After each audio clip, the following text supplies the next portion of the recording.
When I looked at this as a newer person coming into this, why is Planned Parenthood or the abortion providers so set on men not being involved? Why? Because they know what I know, which was this, that he is a key influencer to the life decision.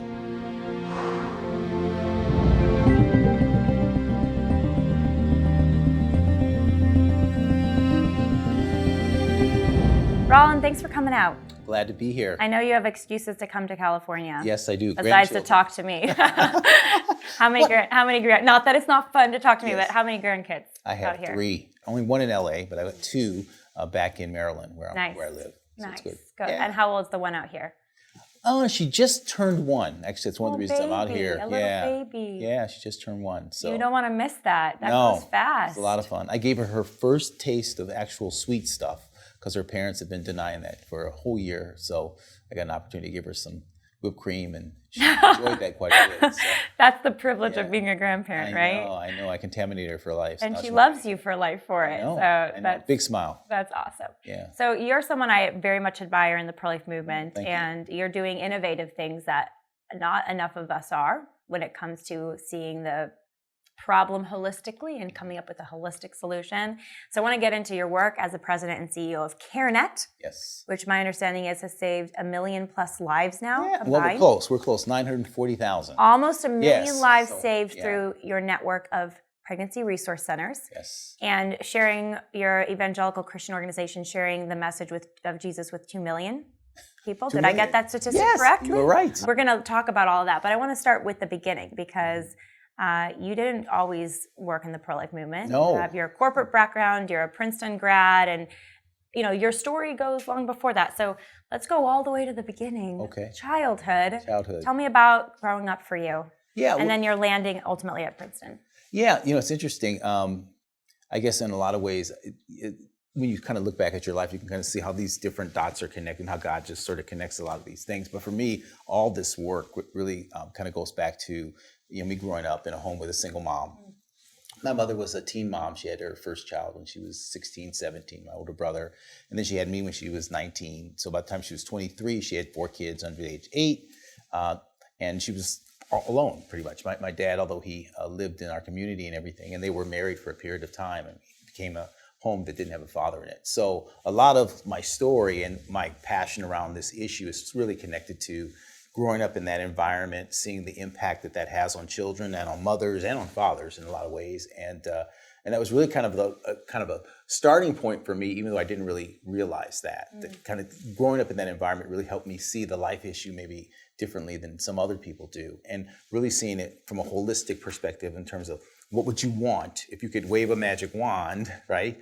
And a woman walked in and she was pregnant, right? And he waved the magic wand and she was having a baby and it wasn't planned from her perspective. What would you want to have happen? And how you fill in the blanks on that, from my standpoint, really kind of goes all the way back to some things that I longed for when I was a little boy growing up in a home without a dad. What was that like? I mean, some people here listening automatically relate to that because maybe that's how they grew up. But what was that like for you? Well, it's interesting. It's a very challenging situation for moms, for sure. And I wrote a book called Raising Sons of Promise, a guide for single mothers of boys. It really kind of talks a lot about my story in that regard. But, just really kind of wondering what it means to be a man and how do you become a man in a context where you don't have a father to guide you.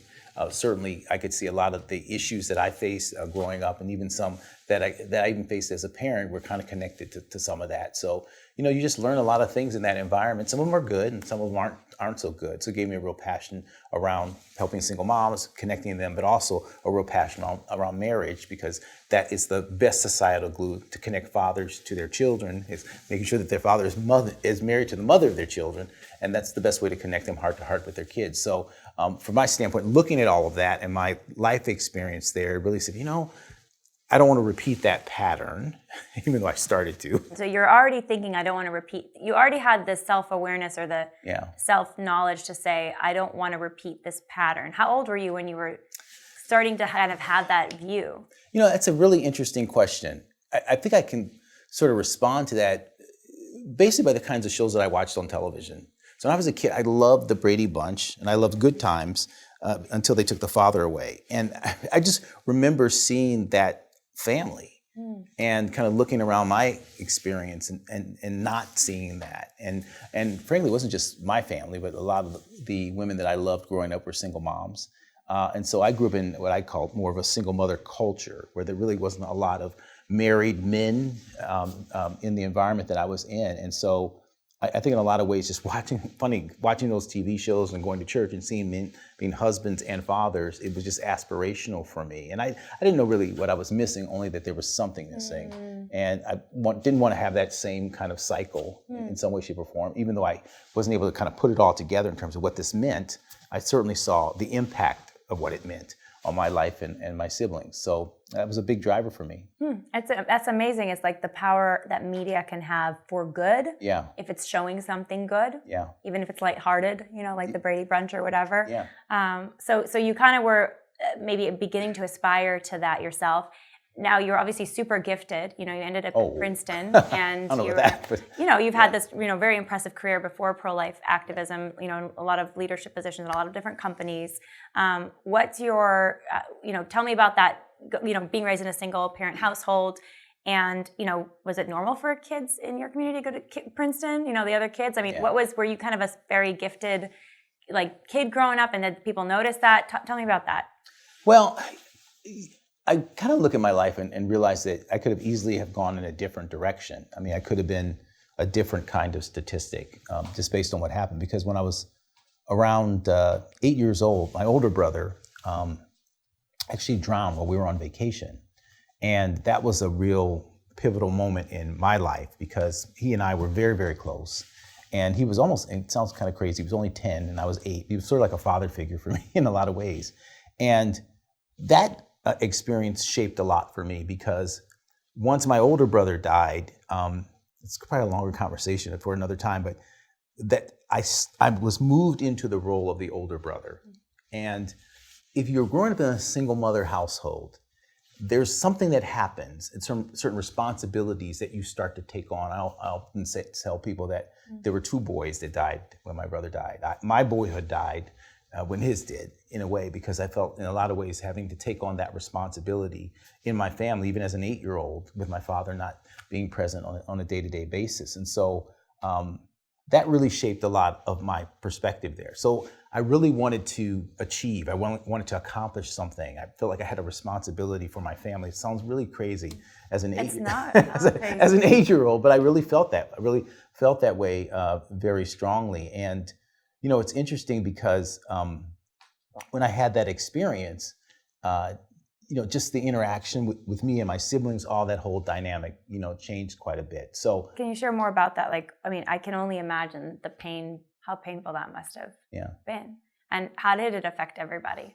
Well, I could just say from my perspective, we all shifted in terms of our roles, and in a weird kind of way, I viewed myself as having to take responsibility for what was happening with my brother and sister, and my mother expected me to do that. And when you're a single mom and you've got older child, you kind of do that. So a lot of that happened. But I think the big thing that happened as a result of that is that in a strange kind of way, we ended up with some stability, because I had gone to 4 different elementary schools by the time I was in 5th grade.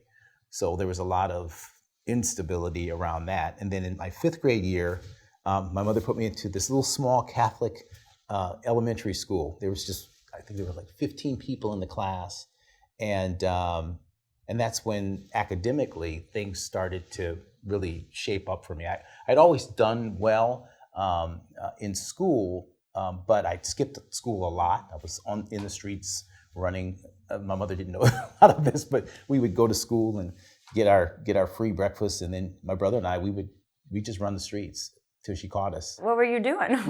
Catch the bus, go downtown, and we had a pack of dogs. You're an 8 and a 10-year-old. I know. When I think about it now, it's just insane when I think about it. But that's what we would do. But this was like pre-phone, right? This is pre-phone. Yeah. So you can imagine that environment. Anyway, so when my brother died, and then my mother put me into this small Catholic elementary school, I had a teacher in 5th grade who just said, "You can do something. Wow. You can be something," and it's really important. It's one of the reasons I'm just really focused on helping kids kind of have that perspective, especially boys, because in 5th grade you start to lose them if they can't do certain things. But it made all the difference in the world. And then I just started academically to do better. And then I went to a college preparatory Catholic high school, and about 99% of the kids in my class, it was all boy Catholic high school. They all went to college. And first time I started to see names of schools, because they would do this thing where every senior would have their name listed, and then whatever school they got into, they listed next to it. And that's why I started to see Princeton and Harvard and all these other schools that I'd never heard of. And it's an aspirational thing. It's difficult to be what you don't see. I see that in terms of being a father, in terms of, and it's the same way in terms of academic achievement. And I started to see people going to colleges, and even though my family was not a tradition to go to college, I think I probably... Were you one of the first to go? Yeah, I really was. I'm certainly the first to complete. I had one other cousin that went that didn't complete, but to get a degree and an MBA, it was very unusual. So all of it kind of goes back to that, and the guidance that I got and encouragement I got from folks along the way that really helped. It's incredible. And I want to hear about, because I know for you, your family starts at college. That's right. But before that, going back to your upbringing, because, what a strong mom you must have had to weather those storms. Yeah. I'd like to hear, anything you have to share on that, or feel comfortable sharing about how your mom did that, raising 4 kids, and the loss of her eldest in such a terribly tragic way, heartbreaking way. Yeah, no, it was very difficult for her. She didn't talk about it much. My mom was very much disciplinarian, and looking back on it now, I can absolutely see that. When I think about some of the stuff that my brother and I got into, and what we could have gotten into in a lot of different environments, it's a tough environment. So part of that, seeing my mom and seeing the impact of the absence of my dad, and the support that he could or should have been providing for her and for us over that period of time, it's really one of the reasons why when I look at the life issue, I'm not comfortable with just sort of a strategy that says that she has the baby, right, and then becomes a single mother with some form of social services support. Kids have a hole in their soul in the shape of their dad, and I really believe that God whispers into the wombs of their mothers that there's this guy that should love them like no other. And if he doesn't, it can leave a wound that's not easily healed. And, I'm a wounded soul, and I can see the impact of that. So looking at it looking at the life issue through that lens of, is that really what we're about? I want the fullness of life, abundant life, which the Bible talks about for kids. And so just having that experience and knowing how difficult it is for mothers and for children, and thinking about abundant life in that context, you really want to be building families. You really want to have strong families that break the cycle. And so for me, that's a key aspect of thinking about the life issue, which was really shaped from how I grew up and the experience that I had growing up in a single mother home and wanting better for my kids, and certainly wanting better for other folks' kids too in terms of that. I think that perspective is so needed in the pro-life movement, because it is easy to just get super focused on, we just need to save lives. Yeah. And even live action, we use the slogan, love them both, right? Yeah. And there's beauty to that. Of course we need to fight for them both, mother and child, but there's a third person that needs to be in the picture, that should be in the picture to what you're saying, a father that needs to be empowered in his fatherhood. And then the mother, she needs, becoming a mom myself, and I'm married. I have this man who's wonderful and helping me out. It's hard. Yes. And that's me with a support system. Yep. You take away the support system, it's excruciatingly hard. It can be excruciatingly hard. I have one of my close friends who's a single mom, watching what she's been through, and she has other resources, thank God, but it is and I think sometimes we can forget that. Yeah. But now the opposition uses that as a reason for abortion, right? Right. They say, well, you should have an abortion because it's so hard. Yes. Take the life of that baby because it's so hard. But there's another way, right? And that's so much of your life's work there is another way. Well, yeah, it is. Is to rebuild. Yeah, families. Absolutely. And I don't say that just as sort of an academic exercise. It's an experience that I live, but it's also an experience that I had, as you kind of alluded to. I get out of high school, I get to Princeton, and then I meet my wife now of 40 plus years. But when we were in college, we got pregnant, and we were not married. She was a sophomore, I was a junior, and I'll never forget when she went to student health services at Princeton to figure out what could happen and see if she was actually pregnant. She got the pregnancy test, and the nurse comes out and without taking an extra breath says, "You're pregnant," and of course you're going to have an abortion. That was it. And so my wife says, no, I don't want to have an abortion. I want to have my baby. She says, well, how are you going to graduate from Princeton with a baby? I mean, how are you going to do that? And then Mara says, no, I want to have the baby. She says, well, what do you want to do when you graduate? She said, well, I'm going to become a doctor.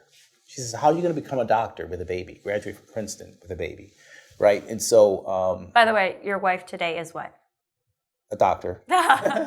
And you had more than one baby, right? She graduated with 2 babies, not one. Okay. It's can we just say that again? We have to overachieve. Can we can't just have one baby. We have to make it doubly hard. Just reverence your wife for a minute? Yes. And you, of course. But wow. Yeah. I mean, but that is like the antithetical, witness to like what the culture is saying, which is like, oh, you're in college. Oh, you have dreams. Oh, you have a career. You have to abort. Or, oh, you're even a single mom. You have to do this because you can't hack it. Yeah. I think it also speaks to the quality of the woman that you were dating. Yeah. That she's like, no, I'm going to do this. I mean, where did that come from in her? That pro-life passion of I'm gonna this is my baby. I'm not going to have an abortion. Yeah, it's really interesting because at the time I was 20, she was 19. We weren't involved in the pro-life movement or any of those kinds of things. I mean, it wasn't an issue that we even talked about or thought about. But we were Christians, and we knew that we didn't want to complicate one mistake with a second mistake, and we just instinctively knew that it was a child, it was a life, and also we wanted to get married. It wasn't the plan that we had to from a marriage and having a baby first and then get married. I mean, but it was what we desired to do, and we just were young enough to know that God was there, if you will, and maybe smart enough and spiritual enough to know that God was there and that He was in the middle of all of that, and and it's so interesting because. The other part of this on the fatherhood front was, the nurse didn't say, where's the father? Who's the father? Maybe we should have him come. Is he a student? I mean, maybe you should have him come to the next appointment to support your choice in his child. She didn't say any of that. But we moved forward. We got married and had our ceremony there off campus, and she delivered. And then we got a second baby. About a couple of years later, when she was in her senior year, actually finishing up her thesis. We were pregnant again. She delivered a couple of weeks before her thesis was due, and she actually carried our younger son, Justin, in her graduation. I carried our older son with me. How sweet. Yeah, and just to play it forward, I mean, you talk about me being out here in LA. I'm out here in LA to visit my granddaughter, who is the daughter of the son that they suggested that we abort. So you just think about that, like the legacy, because when you're in that moment, I mean, one of the things about abortion I find very interesting, if you stop and think about it, what you have to believe in order to abort, I mean, you have to believe this, is that nothing good can come from this child. There's no good that can come from this child. It's not even 50-50. This is a net negative for my life. Like, no one has an abortion to make their life worse. Everyone has an abortion because they're under an illusion that having this abortion is going to make their life better. So nothing good can come from this. And if you just think about that for a second, like how presumptuous you have to be to actually have that perspective and to walk in that perspective, that I have a crystal ball, I can see all of the future, there's nothing good. I mean, nothing. It's not even 50-50. Nothing good can come from this. And I remember when we first got out here to see our granddaughter, I remember we have this moment with my wife, and she's holding our granddaughter. And this was the product of a decision that she made 40 years ago in a moment when she had no visibility about the future, but she understood that God has a plan and that God is with you in that plan and that we need to be righteous and walk in that plan. And here's the result of that. And it's just amazing. And the ironic thing, too, the kid that they wanted us to throw in a trash can actually went to Harvard. He's smarter than both of us, actually. Wow. But nothing good will come from this. Where's the granddaughter gonna go? There's nowhere further. Nothing good can come from this. So to me, when I'm talking to folks about this, I always try to remind them, look, I've been where you've been, but you haven't been where I've been.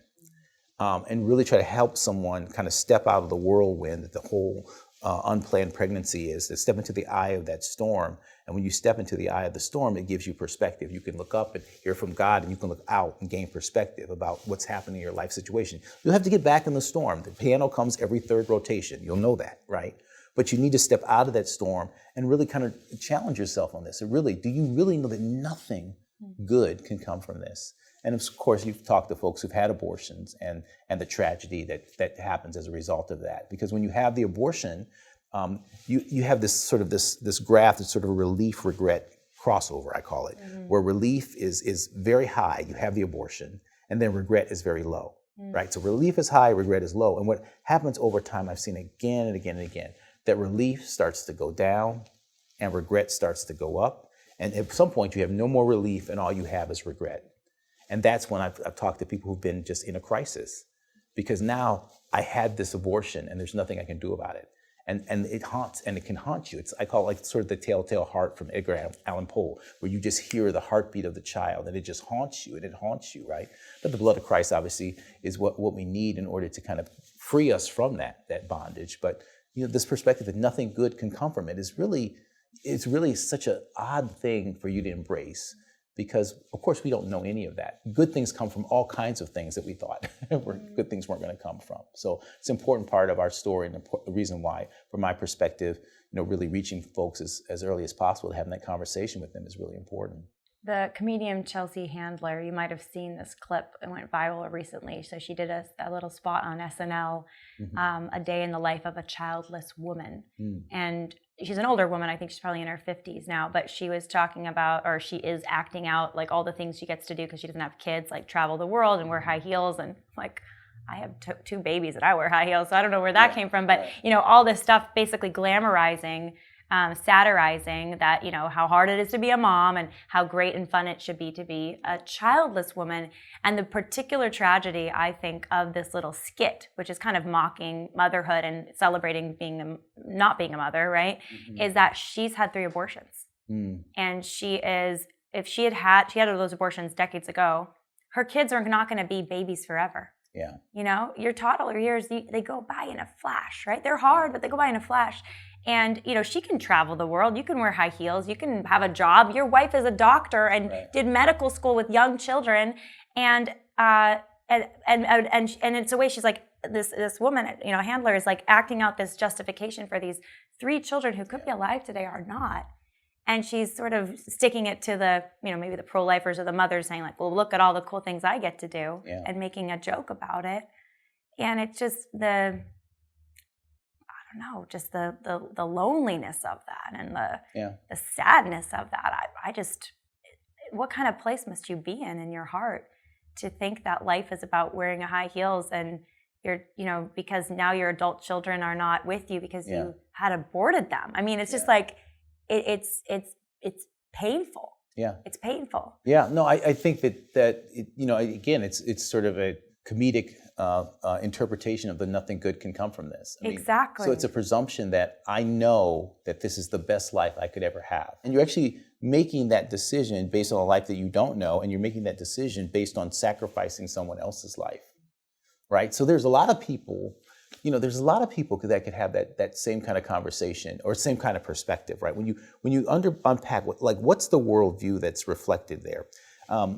When I first started doing this work in 2012, I read an article very early in 2013, and it was by this writer. I think her name was Mary Elizabeth Williams, I think it was. And the title of the article, I'll never forget, was "So What If Abortion Ends a Life?"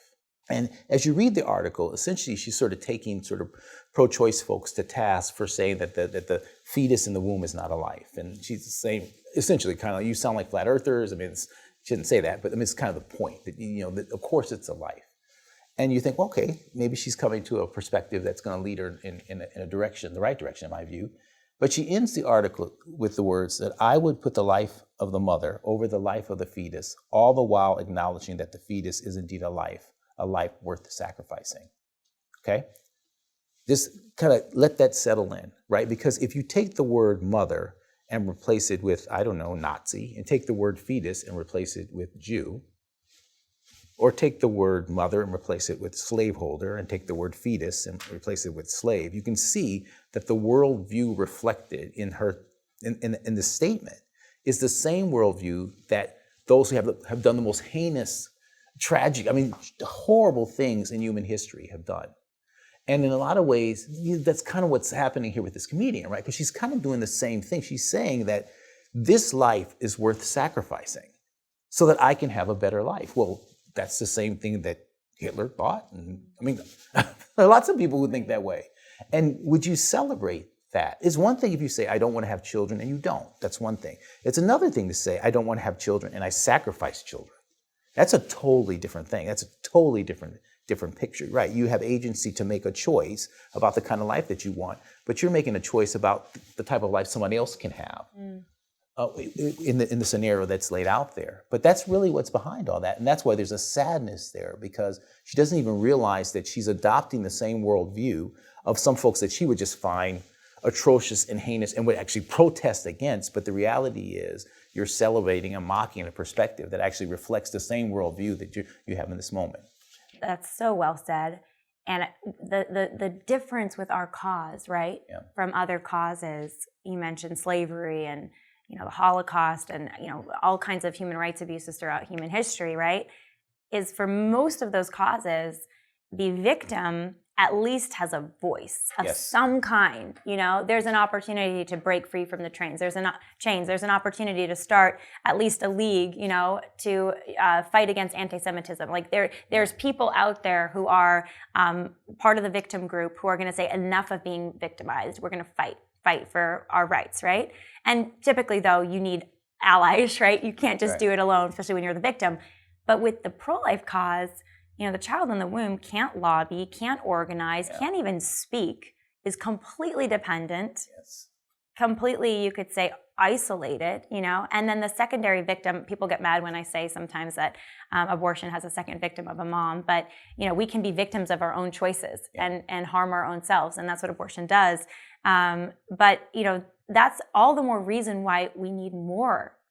Not just women like myself or women who've had abortions or women who've said no to abortion to speak, but to have men speak, to have everybody speak. And that's why another reason I think your work at CareNet and your particular approach is so key. Because it's not just a woman's issue. No, it isn't. It's a family issue. It's a human issue. And it's interesting because I came to this perspective, part shaped by my experience growing up and part shaped by, facing an unplanned pregnancy. And stepping in the middle of that and understanding how, your hopes and your dreams, all these things are set before you. And that was part of it. But what really crystallized this different way of thinking about this was actually when I started at CareNet. And God took me to the birth of Christ, which is the most celebrated unplanned pregnancy in human history. Right? From a human perspective. Planned by God. Every pregnancy is planned by God. Every pregnancy is planned by God. But from Mary's perspective, it was unplanned. And she didn't plan it. She didn't plan it. Again, what Mary had hopes and dreams and aspirations for her life that did not include a child at this time and in this way. And she's faced with this pregnancy decision, right? Angel comes and says, you're pregnant, you're going to conceive and bear this child. And what does Mary do in that moment? Well, what Mary does is she doesn't focus on the uncertainty of what she doesn't know. She focuses on the certainty of what she does know, right? That there's a life growing inside of her, and it's not a life worth sacrificing, but a life worth sacrificing for. What a big difference between that, and we're talking about with Miss Handler, right? Not a life worth sacrificing, but a life worth sacrificing for. And she does what? She says, let it be unto me, as you have said, right? And she chooses life. And I think that the beauty of that sort of nativity narrative, as I talk about it, is that that's basically the work that CareNet is about. We're about trying to help women, encourage women to ascribe to themselves the virtue and the character of Mary. The other side is trying to help women say, listen, don't focus on the uncertainty of the certainty of what you know. Focus your whole decision on the uncertainty of what you don't know. In other words, if you just think about just in a practical perspective, okay, if you're in a business meeting or ministry meeting or something, you say, okay, we got a decision to make. Okay, what do we know? Here's what we know. And okay, what don't we know? Well, here's what we don't know. Okay, let's forget everything that we know and just focus and make our decision based on what we don't know. I mean, what kind of decisions would you make? Right? And so what is it, right? It's the opposite. It's totally opposite. It's like, so what is she? She focuses on that. And so that's essentially the work, is trying to encourage and call women out to ascribe to themselves the virtue and the character of Mary. And honestly, I see my wife in that story, even though the way that she became pregnant was obviously very different, right? But the consequences of it were the same. She had hopes for her life, dreams for her life with me that did not include a child at this time and in this way. And by the grace of God, she tapped into her inner Mary, so to speak, and said, let it be unto me as you have said. Now, for a lot of folks, say, okay, Roland, I get that. So what we're supposed to be doing here is that we're supposed to be helping the proverbial Marys and saving the proverbial Jesuses. Got it. They close their Bible and they're ready for the march. No, keep reading. What did God do to make sure that Mary's unplanned pregnancy wasn't a crisis pregnancy? He sent an angel to Joseph. And Joseph had a plan, right? He is a man with a plan. And his plan was to what? Divorce her quietly, to put her away quietly, right? He thought that was a good plan, right? Because like Mary, he had hopes and dreams and aspirations for his life. Well, and also there's that interpretation that by, if Joseph in his maybe prudence at the time thought this would actually protect Mary because of the moral repercussions that he was afraid she'd face, or, he was trying to do what's maybe best even for her, and putting her away quietly may have been that thing in his mind at the time. Absolutely. Based on the culture and the customs of the time. Absolutely. But the practical reality of that is that what you end up with is a woman who's isolated and alone, right? Which is the same perspective that many men who are facing a pregnancy decision today do, right? Well, what's the culture say? Well, if it's unplanned, and the angel comes to him in the same way that an angel came to Mary. And I love that, because an angel came to Joseph and an angel came to Mary. So it's really an equal call in their humanity in order to bring the Savior into the world, right? So Mary, by the design, right, gives birth. And Joseph, by his design, provides and protects, right? Because when Mary and Jesus were at risk, right, when Herod wanted to kill the baby, who did the angel go to? Went back to Joseph. Right? One man, two missions, husband to her, father to the child growing inside of her. One man, two missions, to provide and to protect. Because the first thing that the angel told Joseph was, do not be afraid to take Mary as your wife. In other words, what you see in the story of Mary and Joseph is really two sanctities, not just the sanctity of life, but you see the sanctity of marriage and family as God designed. Those two things knitted together. And I think one of the insights that God gave me in that moment is that if you're thinking about this in the way of Scripture, the first chapter, the first book of the New Testament, then you don't separate the sanctity of life from the sanctity of marriage and family. Those two things are interconnected. You don't separate them, because God didn't. I mean, think about it. I mean, God certainly could have had Jesus come into the world via a single mother. I mean, this is God. I mean, he could have protected her from guys with stones or whatever. It wasn't outside of his power. But he had a plan. He has a design for how children should come into the world, the ideal, the high idea.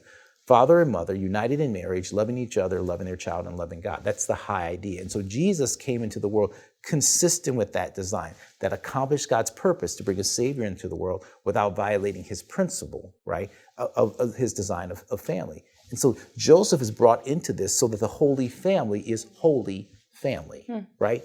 Once I had that insight, I was like, my gosh, I can't just be out just saying, we have to save the baby. I can't say that. We have to save the baby. Yes. We have to help the mother. Yes. We have to help the father. Yes. But even beyond that, we have to do everything in our power to try to help them build families. Now, when you take that biblical narrative and you look at the data, what you see is 86% of the women that have abortions are unmarried, which tells you what? That's a huge statistic, by the way. People listening, the number one defining factor of having an abortion is not age, it's not your demographic, it's not your level of wealth or lack of wealth, it's not socioeconomic, it's not even race, it's none of those things. It's actually, are you married or unmarried? Oh, yes, absolutely. 86% are unmarried who have abortions of women. And the reason why my wife was less at risk for an abortion was because she had someone said, I'll be a husband to you and a father to our child growing inside of you, right?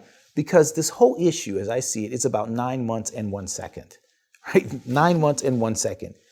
If she has the support, right, after birth, that dictates a lot of the abortion decision. What are the support mechanisms? One is the guy stepping into his role, right, which gives her support. And then there's another piece which we talk about the church, if a guy's unwilling or unable to do that. So once that was downloaded into my brain, that became really the first part of a pro-abundant life way of looking at this, based on John 10:10, which this first pillar of a pro-abundant life perspective is God's design for family. God's design for family. So what do we do? I mean, and I want to hear too how you got to CareNet. So you were in corporate America, and then you suddenly become full-time pro-life work. How did that happen? Well, it goes back to the fatherhood stuff and the father absence issue. I was working for, who was I working for? I guess I was working for Pepsi at the time. And what were you doing for Pepsi? I was a market manager. But while I was doing that, I was doing some volunteer work with an organization. And I was going into schools and talking to kids about abstinence and things of that nature. No, and that was driven, the abstinence stuff was driven just by the passion from your upbringing and your faith. It was really. So you were doing stuff that you cared deeply about. You wanted to see strong families ultimately and people living abundant life, like you say. Yeah. But you weren't full-time in pro-life per se. It was more like a side thing that you were helping out with. Yeah, and I think, and I had an unplanned pregnancy, essentially as a teen. My mother was, had an unplanned pregnancy as a teen. So I really wanted to go and talk to kids about, this and talk, look, let me tell you, this is not the path that you want to go. And particularly boys, because so much of the abstinence or sexual risk avoidance, as they call it today, conversation was really focused on girls. It's like, boys will be boys and girls will be careful. I know that's always bothered. That's a kind of a separate conversation for another time to get deep into, but it has always bothered me, this mentality that men can't control themselves or boys are destined to not control, like not be in, have self-mastery. Yeah. And I think it's extremely detrimental because, I think men by nature are to be leaders and to be fighters and can do amazing feats, including feats of self-mastery. Yeah. But to not apply that then to sexual acts, like you can't master your own sexuality. You can't master your own, relationships. You can't approach those with the, vantage point of service and love instead of it's about, conquest or just sex.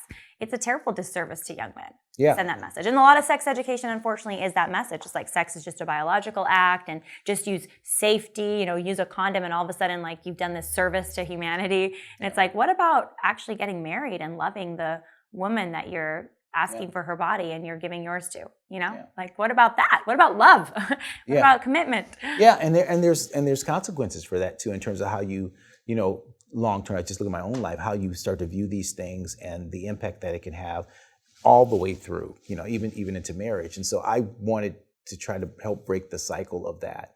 And God gave me a passion and a heart for that issue. So I would go in and talk to kids about that. But as part of that, I was connected to this organization and they just asked me, to go and represent them at a press conference that the mayor of Philadelphia was doing about fatherhood. And I went and kind of said a couple words about being a dad and met a guy there who was connected to National Fatherhood Initiative. So while I was doing this corporate stuff, I got connected into the fatherhood issue. And then over time, he asked me to be on the board and I was on the board. So this issue of father absence that I lived, I started to see the societal impact of it. At the time, I think it was 4 out of 10 kids were growing up in homes absent their biological fathers.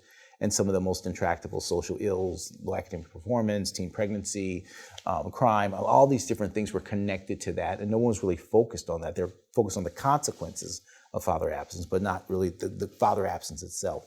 And so I had that perspective when I was kind of volunteering on the board of this organization. And I then moved to Goldman Sachs, and I was there thinking that this is where God wanted me, and the guy who had started National Father Initiative said, "Hey, what do you think about coming to work for us full time?" Initially, I'm like, "Well, I'm at Goldman Sachs. It's got to be God's." And you're a nonprofit. That's right. And and I won't go through the whole story, but basically, God made it pretty clear to me that was what He was calling me to do, and so I quit my job at Goldman in 9 days. Came to and 9 days, quit my job, and was going to be senior vice president of operations or something. It was a very small shop. And in between the time that I said yes and the time that I started, the guy who was president at the time got pulled into the Bush administration. And so they asked me, would I be president? So I said, sure, why not? So I became president. And, it's interesting because I was there for about 11 years. And God really had me on a couch for about 11 years, really working through the fatherhood wound that I had and giving me a passion around that issue. But it also helped me in the sense that when I started to think about how do I grow the impact of this whole notion around fathers and the importance of fathers, to look at organizations that were at the nexus of children and family that should be concerned about what's happening on the fatherhood front, but may not have built it into their model. And the pregnancy center world was one of those worlds. Yeah. We didn't use a pregnancy center when we were pregnant, but I knew about them. My wife actually had been on the board of a pregnancy center when she was in residency. And so I went to my predecessor's predecessor and said, hey, what are you guys doing to engage fathers? And they said nothing. And I was like, well, that seems weird to me, because for the first 5 months of my wife's pregnancy, there was one person who knew she was pregnant other than her, and it was me. One person that knew. And I thought, you're not doing anything to reach that guy? And that statistically, I think I heard this from you, the survey you've done, and the number one person that knows besides the pregnant mother for unplanned pregnancy is the father. The father. He's the most influential. So we did two, at CareNet, we've done two national surveys of women, one of women who had an abortion, and we asked them, who did you talk to about your abortion decision, and who was the most influential? And in both cases, far and away, it was the father. Not even close. I mean, not even close. And then we did a survey of men who had participated in abortion, and we asked them, who did she talk to about the abortion decision? Gave him the same list that we gave the women. He said, me, number one. And then we asked him, who was the most influential in her decision to abort? And the guy said, I was. Wow. So you have the women who had abortions, right? And the men who participated, both saying that he's the most influential. So when I looked at that perspective, when I started at CareNet, I'm like, why are we not reaching the guy? It is her body and her choice, legally and practically. But he's a key influencer in that. And if you go back to the biblical narrative, right? God proactively went after Joseph to call him into a relationship, to call him in, to step into that. So I know that's hard work. Yeah, I was going to, so here we go. I mean, what do we do? I mean, CareNet, I know part of the program is to have outreach specifically to men and to fathers, like actual programs for fathers associated with the pregnancy center that are inviting and designed for the men, okay? What do we do? I mean, that sounds great, but my impression, and I think the impression in society often is, well, if they're wanting her to abort, they're not interested in being dads. You know, how do you reach these men? Well, I think first of all, you have to understand sort of the environment that a lot of these guys are in. So there's a confluence of two kind of social ills, abortion and father absence. If you're a guy who grew up without a father, right, you might be terrified of what being a father is. And so the notion of actually stepping into that role, it's easier to run. And what we've actually had for 40 plus years, I mean, with Roe was basically, men were essentially told that the way to be a responsible man when she says she's pregnant is to say, I support whatever decision you make. Even if you don't feel that way. That's an important cultural script that has been asserted.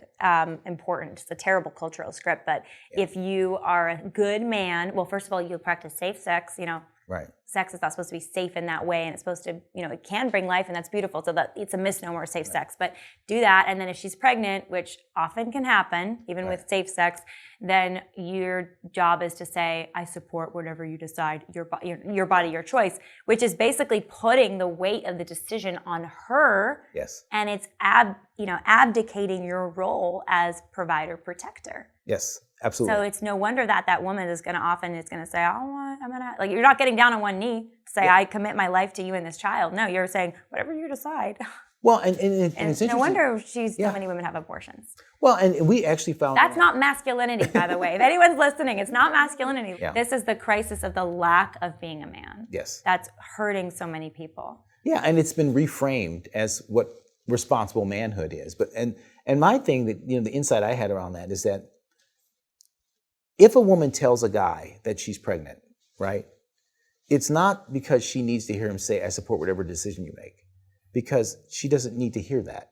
It's her body, her choice, legally and practically, right? She could go have the abortion without even telling you legally. I believe that when she tells him, why would you tell someone if there's a risk, if there's a risk that he might encourage you to bring the child into the world, tell other people you don't want to know, why would you tell him? You just go to your girlfriends or whatever, and you guys put the funds together and you go have it done. I really believe that if she tells him, it's because she's hoping against hope, maybe not even practical, whatever, that he might say to her what Joseph said to Mary.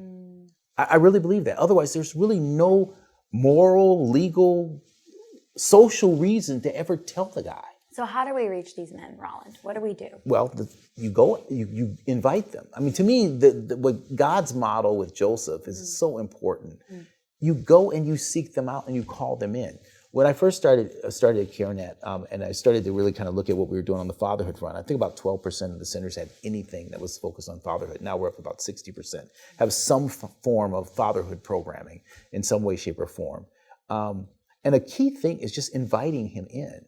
So, for example, a lot of pregnancy centers, when the woman calls, would say, "Okay, we'd love you to come in. Please come in." Right? And so, when you start to add the fatherhood component, you start to say things like, "We'd like you to bring the father as well." we'd like you to bring the father as well. Like just inviting him How in. often do they come? Do you know? Any sense? Well, when he's invited, a lot more. But just think, if I invited you to dinner and I said, hey, I'd love for you to come to dinner, and you might just come by yourself. Yeah. But if I said to you, and I'd love for you to bring your husband too. Now, maybe your husband's the kind of guy that doesn't like to go to dinner, and maybe you like him to go to dinner more. Right. But it's easier to go to him and say, honey, listen, they invited you too. Mm-hmm. Oh. They really want you to come. Exactly. Yeah, it makes a difference. Certainly that piece there, because a lot of the women who are facing this, they're already isolated, they're already feeling, kind of uncertain. So giving them agency to be able to say, yes, they want you to come too. Yeah, absolutely. And it's in that moment, it's a cultural reinforcement of it's a we, it's an us, not just a you solo. Yeah. And that is the model of the family. The family is we, it's us. Yes. It's I care about you, it's not just me on my own. And the pregnancy center in a small little way that can mean the world of difference is saying it's a you plural, not a you singular. Yeah, and part of the conversation the other side doesn't want us to have with these women is that, when you're in a pregnancy center context or even an abortion context or whatever, and if you ask the woman, okay, does the father know? Right? Does the father know about the pregnancy? Right? And often, the woman then responds, well, he knows or doesn't know. But if he says he knows, then the next question is not what does he think about it. The next question is, why did you tell him? Why did you tell him? What were you hoping that he would say? And then that's the transitional opportunity to say, well, what if we could help him become the kind of man who would have responded the way that you hoped he And what does that look like? So what does the program look like? If people are listening and they're like, this sounds really good.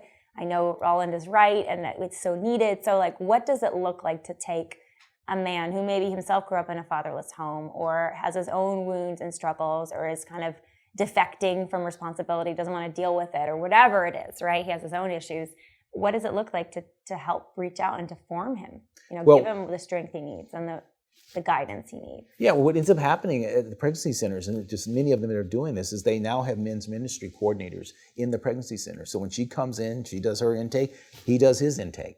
And then we have programming specifically designed to help the father. We certainly want to get him back there, seeing the ultrasound, because obviously men are very visual. When a woman becomes pregnant, nothing changes in him, everything changes in her. And so men have to start to birth the child in their mind. Fatherhood it's a concept in your head first, right? It starts in your head.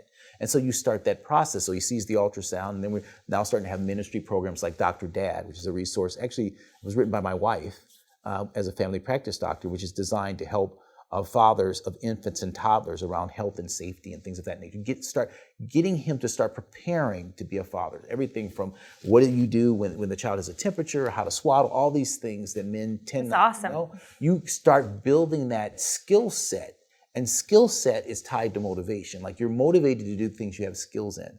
So if you grew up in a home without a dad, you've never actually seen a nurturing father, well, it's difficult to be what you don't see. So it's easier to run from that. So what we want to do is bring them in as part of this. So as we're working with her, we also want to be working with him because we have an amazing opportunity for him to become an advocate for life.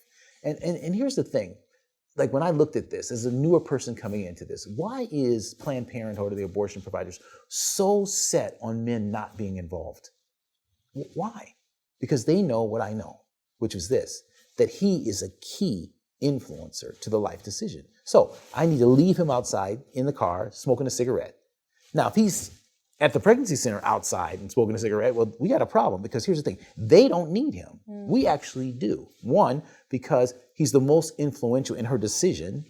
Two, that if she brings the child into the world, then we know that that's a support mechanism that's going to be critical for her to have. So we frame, and this is kind of gets into how we frame the issue. We frame the issue, in my view, in a way that actually does us a disservice as pro-life people. Because when the Roe was decided, the other side brought the issue into the public square and said, this issue is about a woman and a question mark. And then they started defining the question mark. It's the product of conception, it's choice, it's all these things from something that's immutable, unchangeable to something that's situational, right? And then what happened was we responded and said, no, it's about saving the baby. We have to save the baby. We must save the baby. Well, the pro-choice people say, oh, okay, you don't care about women, you just care about saving babies. And then we responded and said, no, we care about women plus babies. So we care about women plus babies. They care about women plus question marks. Right. That's the love them both. That's the love them both dynamic. Now, what's the problem with this circle? Right. Who's not in the circle? Right.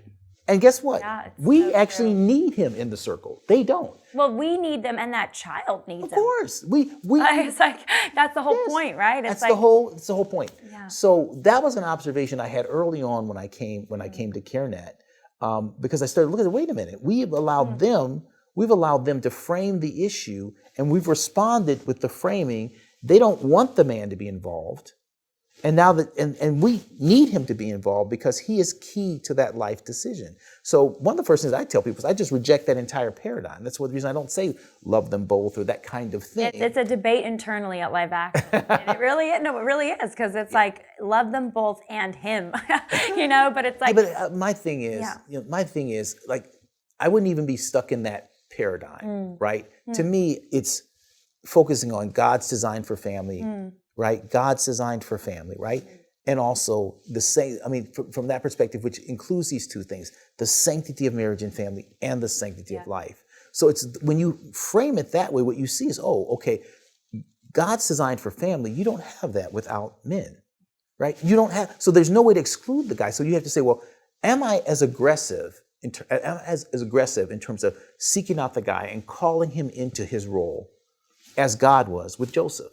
He sent an angel to him aggressively to call him into his role. In the same way that he sent an angel to Mary to call her into her role.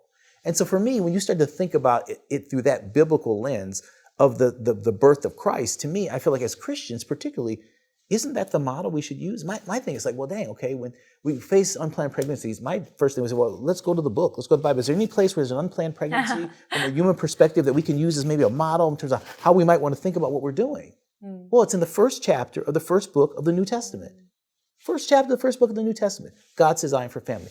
In my view, and this is kind of what shaped a lot of what we do at CareNet, that's the marching order. God's design for family. It's harder work, absolutely.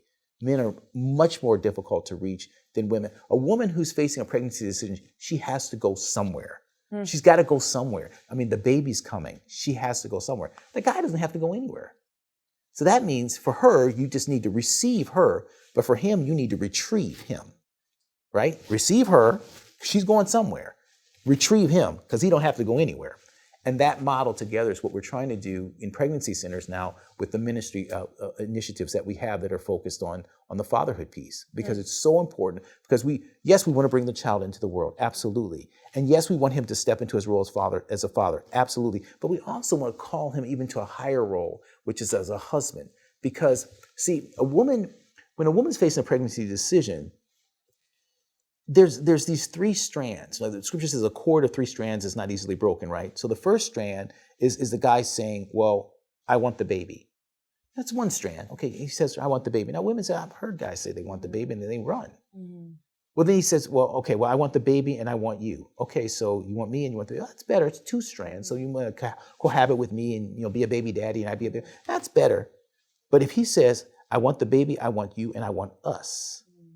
That's what marriage is. That's a cord of three strands that's not easily broken. And that's the reason why when a woman has a guy who says those things, she's much less likely to have an abortion, right? So my view is that that's the mark we should be shooting for. We don't let the low living of people determine the value of high ideas. If we do, I'd still be a slave. I mean, Jefferson wrote, we hold these truths self-evident, right? That all men are created equal at the time he was holding slaves. Why did he do that? Because he was writing a high idea, an aspirational idea. So you don't let the low living of people determine the value of high ideas. Jesus didn't. He told us to love our enemies when folk were having trouble loving their friends. You state high ideas, and that's the role that we have as Christians doing this work. We will declare the high idea of God's word, and then we will work and challenge and pray to help folks live up to the high idea. And when you do, guess what you have? The abundant life which God wants us all to have. That's how we do that. So it is harder work, absolutely no question about it. But we know that it's work that must be done. We know that we need to engage him. And if anything would show you we need to engage him, the fact that the other side works so actively not to engage him. should tell you that there's a problem, right? That for us not to engage him, and that if we do engage him responsively and call him into the role that God has designed for him, that life decisions are more likely to happen, and that's what the other side doesn't really want to happen. It's such a crucial message and lesson that you're teaching here. I know we have to let you go soon, and we have to do this again because there's all kinds of other things to talk about. But last thing to leave with the people listening, because I think this is probably eye-opening for a lot of people, a new paradigm shift for the way to think about our pro-life work in the post-Dobbs world. Overturning of Roe v. Wade, all of these crazy battles now being fought in California, just legalizing abortion on demand and paying for it, and Connecticut and states across the country, and then you have Texas trying to do the right thing in other states. What do you think the most important focus is right now for our movement? Well, that's a really interesting question. From my perspective, the most important focus for our movement really has to be mobilizing the church. There's only one institution that is ideologically aligned and structurally capable of dealing with a post-Roe environment in a God-honoring way, and it's the church. And again, those are two things, ideologically aligned and structurally capable. So I'm part of the Pregnancy Center movement. That's what CareNet does, right? That's like kind of a core. We got 1,200 plus affiliated pregnancy centers across the country doing amazing work. But the work of pregnancy centers is from conception to birth and maybe a little bit further. But if you walk into a pregnancy center with a 10-year-old, ain't much we can do for you, right? Right? So even though pregnancy centers are ideologically aligned, they're structurally unable to give that full support. Now, we also have a social services network through our country, right? Social services network, all these social services that people can have. But the problem and the challenge with the social services network is, even though it might be structurally capable to meet a lot of these needs, it's not transformational, it's transactional. So if you're a woman who has 2 children and you come in pregnant with a 3rd child, you'll get whatever services, but they don't have a conversation with you about how you're living. Right. They're not helping you think about, let's help you, improve your dating pool or whatever it is to find a good father and a good husband. And there's no sort of moral character family formation happening in the social services world, which, by the way, for public policymakers, hint, hint, and Live Action's kind of getting our toe dipped into this.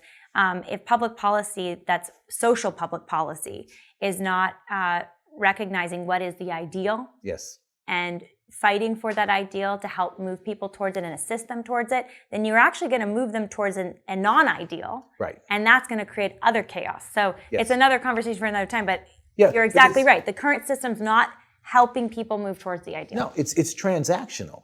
So if she has 5 kids with 5 different guys, I mean, and frankly, I'm just going to be candid here. From a pro-life perspective, we're like, check.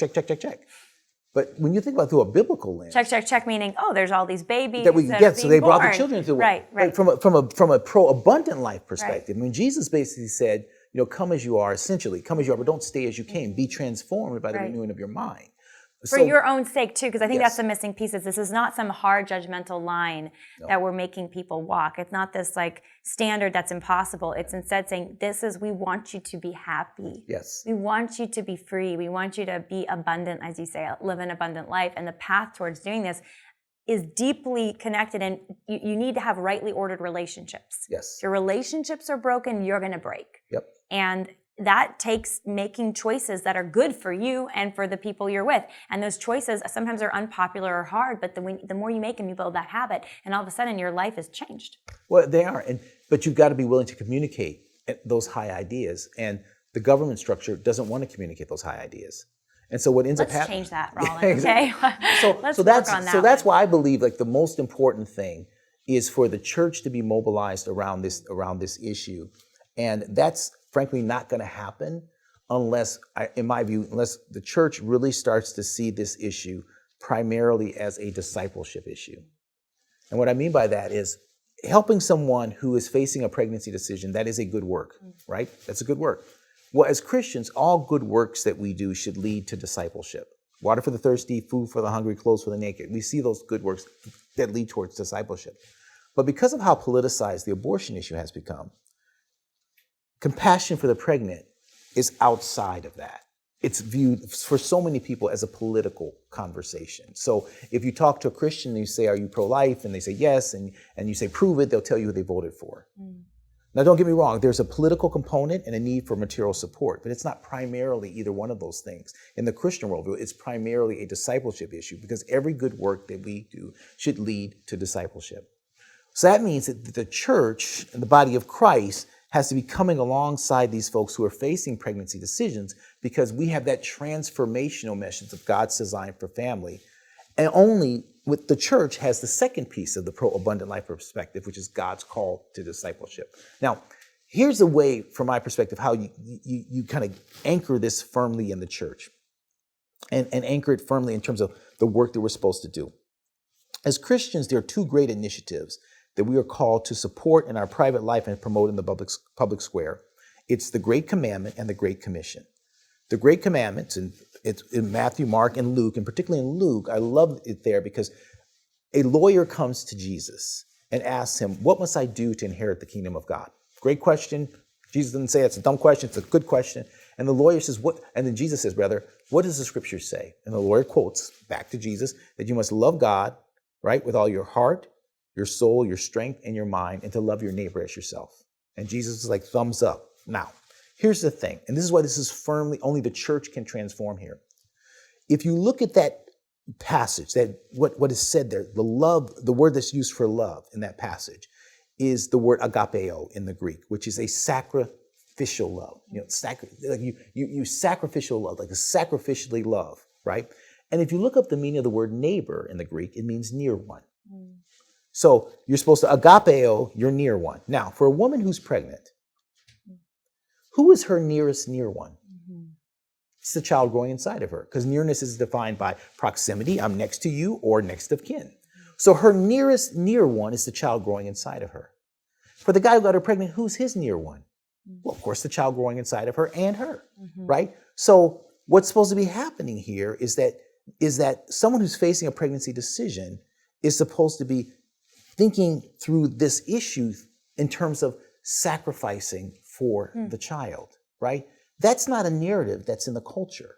That's only and it's in some ways not even a narrative in the church. Exactly. And that's what we've got to fix. Exactly. So when you start to link those things together and you start thinking about the life issue through the perspective of it's a reflection of the great command for us to love our neighbors, our near ones, in a sacrificial way.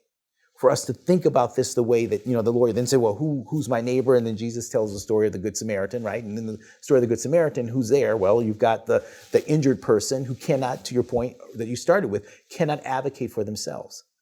And then you have the priest and the Levi, both who go far from the near one. In other words, they abort the near one. Right. Because abortion is a rejection of vulnerable life. And then you have the Good Samaritan that goes near the near one. And then Jesus asks the lawyer, who was a neighbor, right, to the one who fell? And the lawyer says, the one who showed him mercy, right? Well, you look at that word mercy. Well, in the Hebrew, the word for mercy is the same root as the word for compassion and the word for womb. Same word. So essentially what the lawyer said to Jesus was the one who put the man in the womb.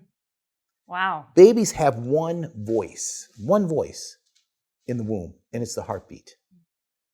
And when that heart beats, I really believe this, when that heart beats, right, that's the baby saying to the mother and to all of us, have mercy, have mercy, have mercy, have mercy. And what does the mom do?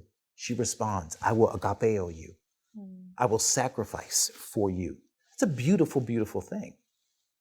That narrative doesn't exist in the culture. See, that's the part that Chelsea doesn't understand. That opportunity to love someone sacrificially, it transforms you. See, because when you look at the Great Commandment, that's why it's so transforming. Because in the Great Commandment, there are three loves. Love God, love neighbor, love self. And they're like the Trinity. They can't be disconnected. Because you can say, well, if I love God, but I don't love my neighbor, well, that's a rejection. Everybody knows that. Well, okay, well, I don't love God, but I love my neighbor and I love myself. Well, then that's humanism. And that never works because your love for your neighbor is not anchored to anything other than your whims. And therefore, when trouble comes, what happens? And if you say, well, okay, well, gosh, I don't love God. I don't love my neighbor. I just love myself. That's what takes that love that's supposed to be agapeo, a sacrificial love, and makes it a sacrificing love, where you sacrifice the vulnerable for yourself. Well, and our culture is heading to a direction where if If you don't love God and you don't love your neighbor and you think you're loving yourself, ultimately you actually end up hating yourself. Absolutely. And that's why, I think even euthanasia is on the rise, and all of these, physician-assisted suicide, people that don't have anything to live for, they feel. Certainly not God, and not the children maybe they aborted, or the children they never had, or the children that, the family they don't want to stick it out for. And so it's like, I'm going to eliminate myself. Yes. Like, there's nothing more hateful of self than to say, I'm going to eliminate myself. Yes, of course. And that's exactly what happens when you say, I don't love God, I don't love my neighbor, right? You end up in a place that's not a good place. And so that narrative only exists in the church. It doesn't exist at social services. It exists in the church, and it's what should motivate us. So that's why when you ask the question, what's the most important thing for us to do?